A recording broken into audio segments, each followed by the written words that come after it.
Hydrogen is a hot topic in Canada these days, and the Clean Energy Canada has released a new report on hydrogen called A New Hope. And it, I guess, argues that, Canada, we're in the race, but we're not at the front of the race, and we need to go faster, we do more quicker so that we don't get left behind. And to talk about that report, we're going to chat with Sarah Petrevan, who's the Policy Director for Clean Energy Canada. So welcome to the interview, Sarah. Thanks, Markham. Great to be here. Why don't we just start? Give me a short summary of A New Hope. So what A New Hope does is lays out the global hydrogen opportunity and the role that Canada can play in seizing in the growing global hydrogen economy. Hydrogen, as we know, is a hot topic. Tons of countries out of the European Union, Germany especially, coming out with aggressive hydrogen strategies as part of their economic recovery packages. And so while hydrogen is a hot topic also in Canada and being talked about, yesterday we saw Alberta in their natural gas expansion strategy mention the role that hydrogen can play in that. And we know that there is set to be a federal strategy coming out sometime this fall. What our report really does is showcase where Canada can play a role. That's very interesting. And one question I want to ask you is, where does the report come down on the blue hydrogen versus green hydrogen debate? And just for our listeners, blue hydrogen is made from natural gas and the CO2 is sequestered underground. Green hydrogen is made by electrolysis, and usually, it's clean energy like solar or wind, something like that. So where does Clean Energy Canada take a position on that question? So we do, and there's a couple of things I want to say on this. First, I'm going to just pointedly answer your question, and then I'm going to offer another thought that the report gets into, which is related. So the first point is that Canada, there's a role for blue hydrogen or hydrogen produced with, carbon capture and storage to play, but that role is ultimately short term. The global drive towards hydrogen, and particularly its role in decarbonizing economies, is in getting to as low emissions as you possibly can. So Canada's long-term opportunity in hydrogen, particularly for export markets should they develop, is actually in producing the world's cleanest hydrogen. And so for that reason, our report also says that what matters when you're looking at hydrogen is not so much colors, but is about emissions intensity, and emissions intensity that decreases over time. So you get from clean hydrogen to cleaner hydrogen to the world's cleanest hydrogen.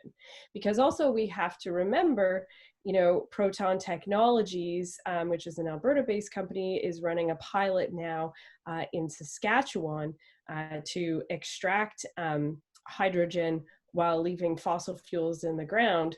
They have lower emissions intensity than quote unquote blue hydrogen. However, they wouldn't have a color designation. So it's important to not get too hung up on color designations to also allow space for innovation for technologies to improve over time. The hydrogen production really fascinates me, because if it's going to be done with renewable energy, which it seems to be the case, we're heading in that direction, Alberta seems particularly well suited to electrolysis and wind and solar. The southern part of Alberta has some of the best solar and wind resources in the country. And we've already seen Alberta get, their last electricity auction, I think in 2018, was 3.7 cents a kilowatt hour. And apparently to make green hydrogen economically, you need to be down around a cent or two.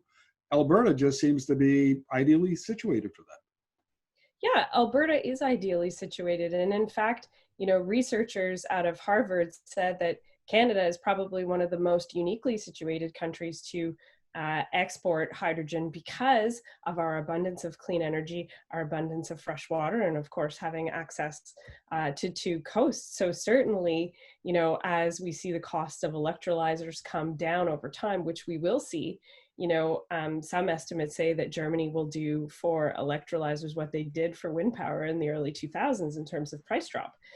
So certainly with Alberta's abundance of renewable energy, absolutely, they would be ideally suited to produce clean hydrogen.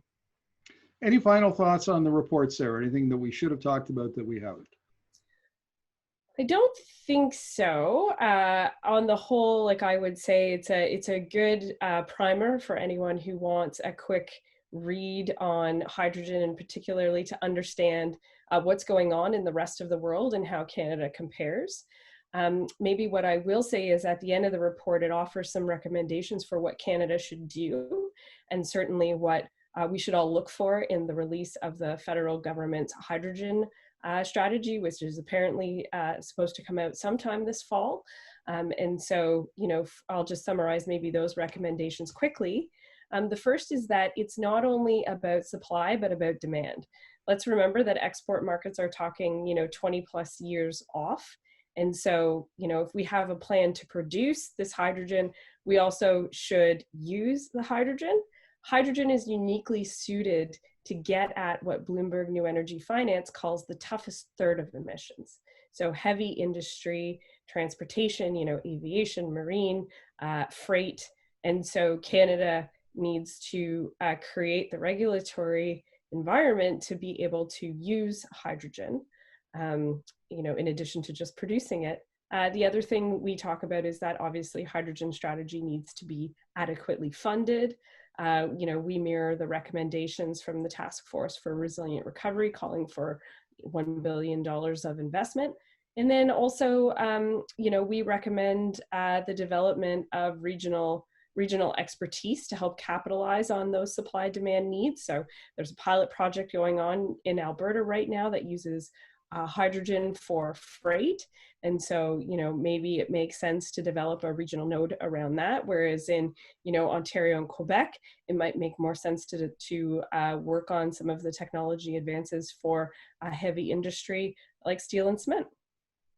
Terrific. Thank you very much, Sarah. This is, I'm no doubt that we'll be talking again in the near future about this, and we'll wait with bated breath to see what the feds bring out in the fall around their hydrogen strategy.